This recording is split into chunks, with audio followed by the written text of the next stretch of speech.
In the new bull market, typically the categories of stocks, not every single stock, but the categories that got hit the hardest, bounced the most for about 8 to 13 months.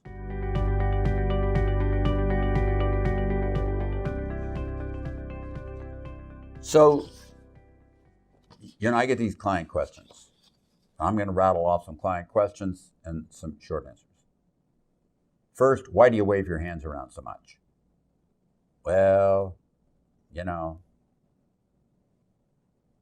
just easier for me. I just am who I am. Some people, that seems to really bother.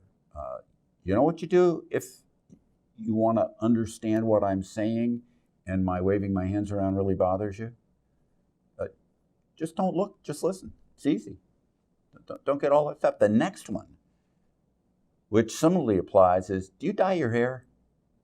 I mean, how can you be as old as you are, a septuagenarian, and you're not bald and you don't have any gray hair? Well, actually, if you're really close to me and you got good eyesight, you can see I do have some gray hairs. But the fact of the matter is, and I'm just going to say this, we're all different. And I got really good hair genes. I got them from my father. My father, when he was in his 80s, was almost completely black hair. By the time he died at 96, he was still 2/3 black hair, only about 1/3 gray. And so, I got my own deficiencies genetically, but the hair isn't one of them. One question is, recently I've said that the bank lending costs are nearly zero in America. They're averaging 33 basis points, regardless of the interest rate hikes of the central bank. And where can I find evidence of that information? The easiest way to do it is to look online and just do a search for average savings account rates in America. And that'll take you close. It's the easiest one. As long as banks and credit card companies keep lending, won't then inflation continue? And why would it stop under these conditions? Well, first, I've never said it would stop. In fact, the idiots at the central banks, the people at the central banks, I didn't mean to be redundant. The people at the central banks have never said they mean to get inflation to stop. They mean to get inflation to go to about 2%. Now, regardless of what they end up doing, don't end up doing, mean to do, don't mean to do, and what ends up actually happening, nobody's talking about stopping inflation. They're just having the rate of it decrease. I will say, and I've said this many times before, the rate of increase over the course of a number of months from now is going to be a feature of what input costs to our manufacturing sectors were some number of months ago, like maybe about 6, 7 of them. It varies a little over time. Those costs have been coming down, therefore inflation will irregularly come down ahead because the input costs through a process of manufacturing and service lead to the output costs. The ongoing lending keeps the economy from getting too bad. Now, in America, the lending rates, growth rates have been very high. They're moderating now and rolling over a little, but still high. The fact is, there are 2 more things to think about in this. One, overseas, they're lower. Still positive, but lower. So what really matters is the global rate. And then these numbers are not inflation adjusted. So you have to take the inflation out of the total lending number, because what's really important is the net lending on top of the inflation. And that number right now on a global basis is running about 3%. What am I saying? What I'm saying is that I don't think that the central banks doing what they're doing right now naturally get you to a permanent 2% or less inflation rate, but they move you toward a 3% inflation rate where they are right now in the not terribly distant future within 2023. And that's, if you will, to pardon the phrase, close enough for government work. As they approach that, they can't tell if they're hitting their job or not. So I do think inflation will keep falling. I don't think it'll stop, but the reality is the net lending growth over the inflation rate on a global basis, and it's global that matters because we live in a global world. If you take almost anything that's a complicated thing, any kind of complicated thing, it's got parts from all over the world, and some of which have gone back and forth before they get assembled into the final thing.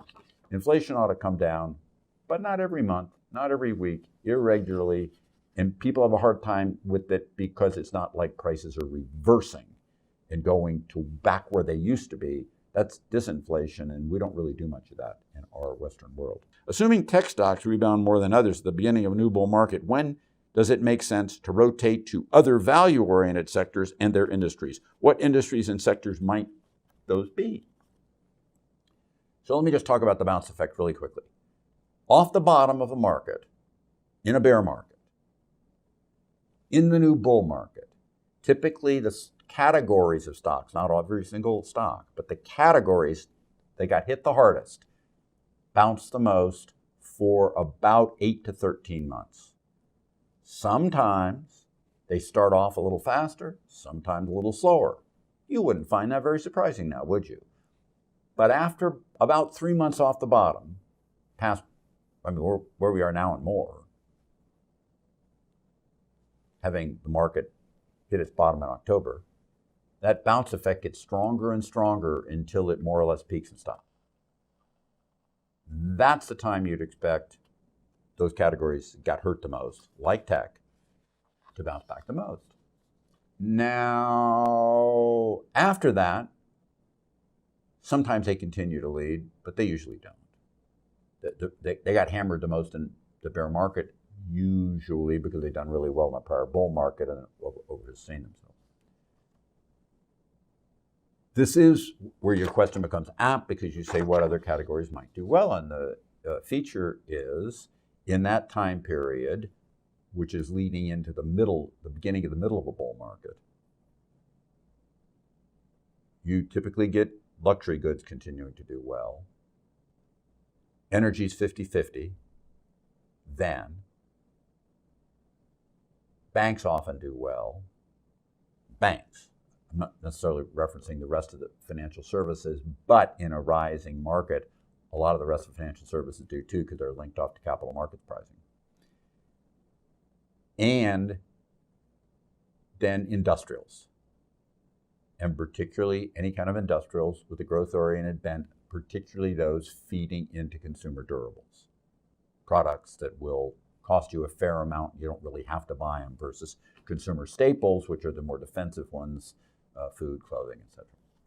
So that's where you would look. That's where you should think to be then, but that isn't now. And if you like these videos that I do, I'll be back doing more of these grab bag things, and I'm sure there'll be this question coming up in varied ways month after month after month. The final and last one that I got for now off of this week is, can two different styles, growthy tech or just growthy in general, and value-oriented sectors perform well at the same time in the beginning of a bull market? Now, you know why they give me these cards with this big print on them? Because I'm not supposed to do this stuff with my glasses on. And at my age, I can't read the print if they don't make it big like this for me. It's the hair, it's the waving hands, and you know, I gotta what does that say? So the fact is, yes. In fact, categories where one typically does the reverse of the other can also, like growthy stocks and value stocks, can also do similarly well over a sustained period. There's no law rule that says anywhere, any place, that categories have to be widely disparate in their returns. One has to beat the market by a lot while the other lags the market by a lot. If one leads the market by a lot, the other one probably does lag it by a lot, but they can perform very similarly. And this year, I don't expect overall in the year to see growth and value with hugely different returns. Thank you for listening to my grab bag questions and answers, and I hope you want to listen to the next section of them when we do it again, probably next month. Take care.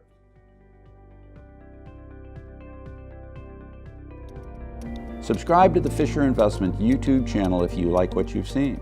Click the bell to be notified as soon as we publish new videos.